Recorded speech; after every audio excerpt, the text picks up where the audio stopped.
자, 안녕하세요. 한양대학교의 유영만입니다. 예, 삼행시 전문시인 유영만이 시샘하다.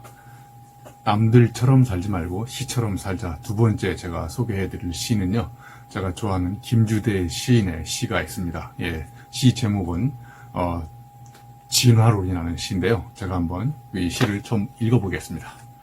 자, 벼랑 끝에 이른 삶은 허공에서 길을 찾는다. 그때 몸 전체가 허공을 만지는 눈이어야 한다. 길 아닌 길을 밟는 몸 전체가 지네처럼 섬세한 발이어야 한다. 아무도 가지 않는 길을 가는 공포가 생을 전향시킨다. 눈이 없던 곳에 눈이 생기고 온 몸에서 발이 자란다. 예, 저는 이 제목이 왜 진화론인지는 잘 알 수 없지만 이 시를 읽고 인간이 갖고 있는 눈이 두 개만 있고 인간의 발이 발이 두 개만 있는 것이 아니라는 것을 깨달았어요. 자, 사람은 정상적일 때에는 두 눈과 두 발로 세상을 바라보고 우리가 가보지 않은 길을 가게 되겠죠. 그런데 김주대 시인은 인간이 갖고 있는 눈이 두 개만 있는 게 아니고 온몸에서 눈이 자란다고 생각하고 발이 두 개만 있는 게 아니라 온몸에서 발이 자란다는 거예요. 언제? 벼랑 끝에 섰을 때. 자, 그래서 제가 김주대 시인의 시 중에서 우리가 몇 구절만 이렇게 다시 한번 읽어보면서 그것이 우리한테 던져주는 시사점이 무엇인지를 생각해보는 시간을 가져볼까 합니다. 자, 벼랑 끝에 이른 삶은 허공에서 길을 찾는다. 자, 그때 몸 전체가 허공을 만지는 눈이어야 된다. 자, 여러분, 평상시에는 눈을 두 개 갖고 있다가 벼랑 끝에 서니까 인간의 몸에서 눈이 다 자란다는 이야기는 뭐냐면 정상적인 방법으로 세상을 바라봐갖고는 이 난국을 돌파할 수 없다는 위기의식을 느끼게 됐을 때 사람은 이전과 다른 방법으로 이 세상을 바라보려고 노력을 하는 거죠. 그러니까 눈이 두 개만 갖고는 부족하고 이렇게도 바라보고 저렇게도 바라보고 그래서 세상을 이전과 다른 방법으로 가지각색으로 다양한 관점으로 바라보려고 하다 보니까 부족한 거예요, 눈이. 그래서 온몸에서 눈이 자라는 거예요. 언제?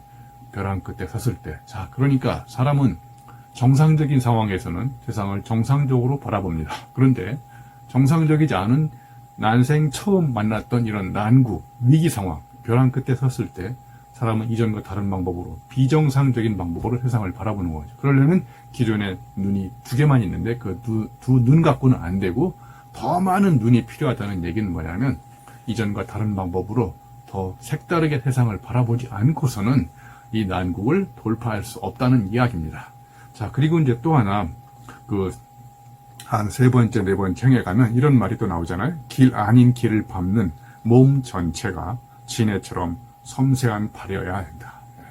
그래서 마지막 두 줄에 보면 눈이 없던 곳에 눈이 생기고 온몸에서 발이 자란다. 자, 그러면 이제 난국을 돌파하기 위해서 비정상적인 상황에서 위기 상황에 처했을 때 사람은 두 눈으로 세상을 바라보지 않고 이전과 다른 방법으로 바라보려고 하니까 눈이 두 개가 부족해서 이제 색다른 관점이 필요해서 온몸에서 눈이 자란다고 그랬잖아요. 그것 플러스 이제 온몸에서 발이 자란다고 합니다. 자, 그러면 사람은 평상시에는 두 발로 걸어가다가 정상적이지 않은 상황, 난국, 절벽, 위기에 처했을 때 이전과 다른 방법으로 내가 살아갈 길을 모색하는 거죠. 이렇게도 해보고 저렇게도 해보고 이런저런 시도를 계속 하다 보니까 결국은 어떤 일이 발생하느냐?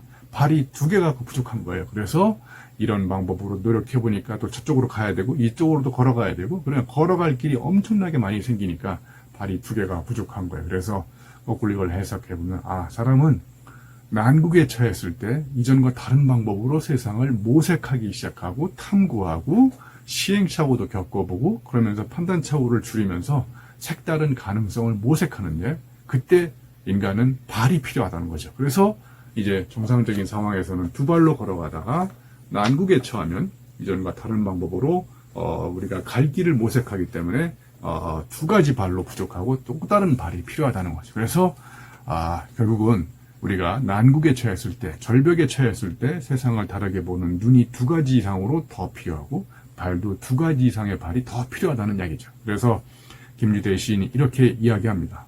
아무도 가지 않은 길을 가는 공포가 생을 전향시킨다. 예. 그러니까 이 공포심, 우리가 이제까지 경험해보지 못했던 새로운 어떤 위기 상황, 이런 것들이 결국은 생을 이전과 다른 방향으로 180도 전향시킨다는 거죠. 그래서 이걸 전문 용어로 또 디아스포라라고도 하지 않습니까? 그래서 유태인들이 정처 없이 떠돌아다니는 이런 공포심, 불안감이 오늘날 유태인들이 전 세계 브레인의 상당 부분을 차지하고 있지 않습니까? 노벨상을 탄 사람, 전 세계에서 잘 나가는 CEO들, 이분들이 대부분 유태인인 이유는 뭘까? 극도의 불안감, 공포심 속에서 내일이 보장되지 않는 사회 속에서 이 난국을 어떻게 돌파할 것인지 끊임없이 머리를 쓰고 그러면서 이전과 다른 방법으로 이 세상을 극복하는 과정 속에서 전 인류 민족 중에서도 가장 뛰어난 그런 어떤 브레인을 갖게 된 원동력이 되지 않았을까, 이런 이야기를 합니다. 자, 그리고 생물학적인 용어 중에 잣나무 있지 않습니까? 전나무가 위기 상황에 처했을 때 평상시 수백 배의 꽃을 피운다고 합니다. 그래서 이걸 앙스트 블리테라고 하거든요.